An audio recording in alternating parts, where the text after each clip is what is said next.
जय श्री राम मित्रों। रामायण के इतने रहस्य हैं कि अगर मैं बताना शुरू करूं दोस्तों तो एक दिन कम पड़ जाएगा। आज बात करेंगे चंद्रमा में आखिर दाग क्यों है। ये सच जानकर आप चौंक जाएंगे। क्यों अहिल्या को पत्थर बनना पड़ा, क्यों इंद्रदेव ने ऐसा कुकर्म किया जिसके कारण अहिल्या के पति ऋषि गौतम ने उनको श्राप दिया। ऐसी ही बहुत ही मनोरंजन और आश्चर्यजनक बातें लेके आया हूँ दोस्तों आपके लिए। आज बताऊंगा। शुरू करते हैं रामायण की एक छोटी सी कड़ी, अहिल्या का पत्थर बनने का पीछे के कारण और चंद्रमा में आखिर दाग है क्यों। तो अहिल्या ब्रह्मा जी की पुत्री थी। ब्रह्मा जी सृष्टि के निर्माता हैं, ने एक स्त्री का निर्माण किया जिसे वे अहिल्या के नाम से पुकारने लगे। अहिल्या ब्रह्मा जी की पुत्री कहलाई।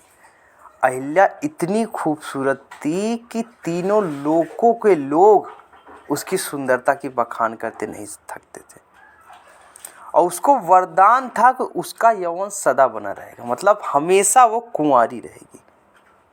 शादी हो जाए कुछ भी हो जाए लेकिन वो कुंवारी रहेगी, ऐसा वरदान था अहिल्या को।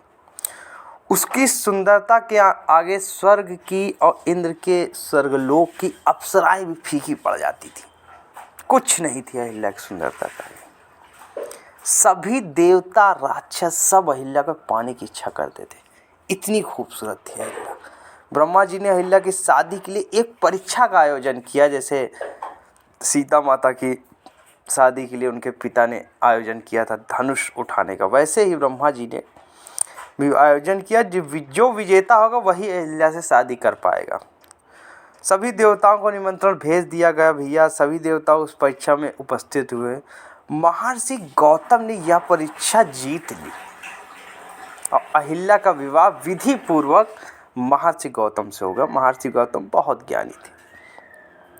इंद्रदेव अहिल्या की सुंदरता से बहुत ज़्यादा प्रभावित हुए थे, बहुत ज़्यादा।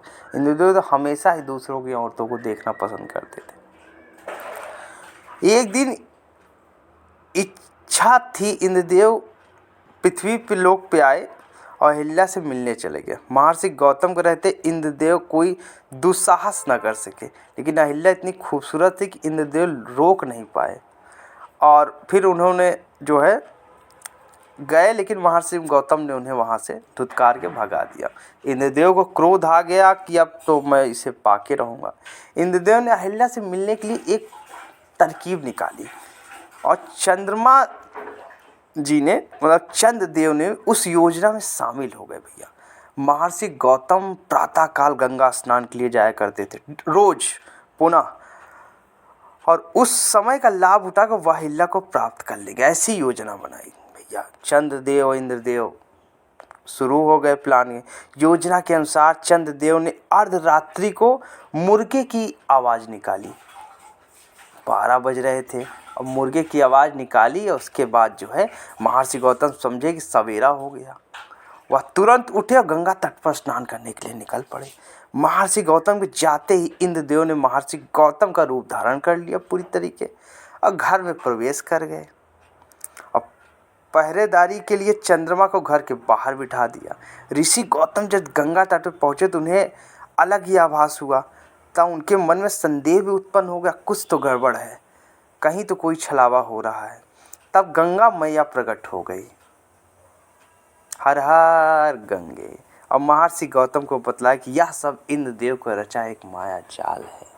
अहिल्या की सुंदरता से मोहित होकर ये कुकर्म करने की भावना इंद्रलोक के स्वामी इंद्रदेव के अंदर आ गई है, वो यही करने जा रहे हैं। यह सुनकर ऋषि गौतम क्रोधित होगा। ऋषि गौतम का श्राप इतना ज़्यादा क्रोधित था कि अगर वो किसी को श्राप दे देते तो इंसान पत्थर का बन जाता।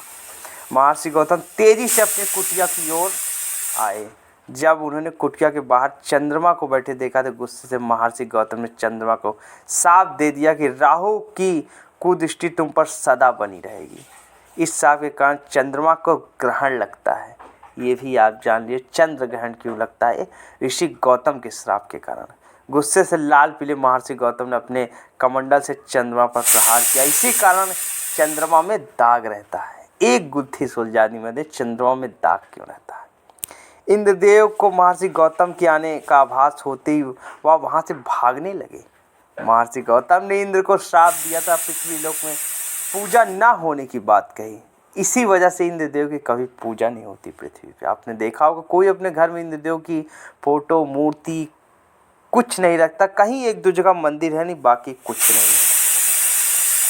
वहाँ से भागते समय इंद्रदेव अपनी असली रूप में आ गए। अहिल्या की कोई गलती नहीं थी, उसको क्या पता कि मेरा पति है कि कोई और है। उसके साथ तो इंद्रदेव को छल किया था, परंतु क्रोध के आवेश में महर्षि गौतम ने अहिल्या को अनंत काल तक शिला का रूप धारण, मतलब पत्थर के रूप में रहेंगी अहिल्या, साफ दे दिया। परंतु जब महर्षि गौतम का गुस्सा शांत हुआ तब उन्हें आभास हुआ कि इस सारे प्रकरण अहिल्या की कोई गलती नहीं थी। उन्होंने जो शाप अहिल्या को दिया उससे उन्होंने काफ़ी दुख हुआ, परंतु वह अपना शाप वापस नहीं ले सकते थे। तब उन्होंने अहिल्या की शिला से कहा, जब तुम्हारी शिला पर किसी दिव्य आत्मा के चरण की धूल स्पर्श हो जाएगी तब तुम अपनी असली रूप में आ जाओगे। इतना कहकर महर्षि गौतम वहाँ से चले गए। युग बीत गए, कितने युग आ गए। जाने पर महर्षि विश्वामित्र राक्षसी ताड़का के वध के लिए अयोध्या से प्रभु श्री राम तथा उनके भाई लक्ष्मण को अपने साथ लेकर आए।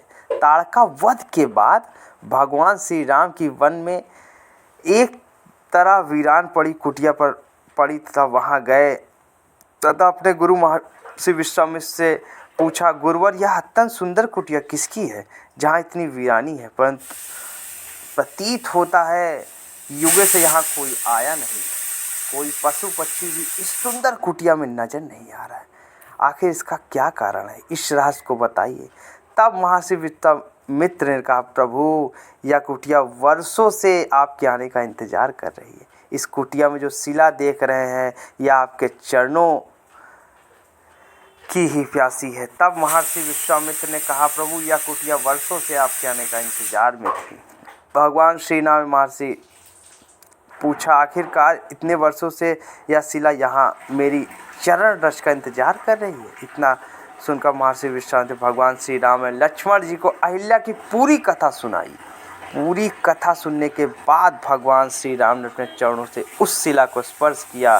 चरणों के स्पर्श से शिला के रूप में जो थी वो अहिल्या बन गई।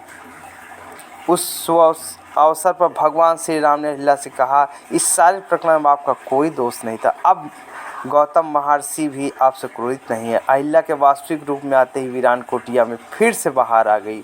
पक्षी चहचहाने लगे। इस प्रकार भगवान श्री राम ने देवी अहिल्या का उद्धार किया। सभी योगी जन इसी राम नाम का जप करते हुए आगे बढ़ गए। परम सत्य को स्वीकार हुआ। दोस्तों ये कहानी कैसी लगी हमें कमेंट बॉक्स में ज़रूर बताइएगा। जय श्री राम, हर हर महादेव।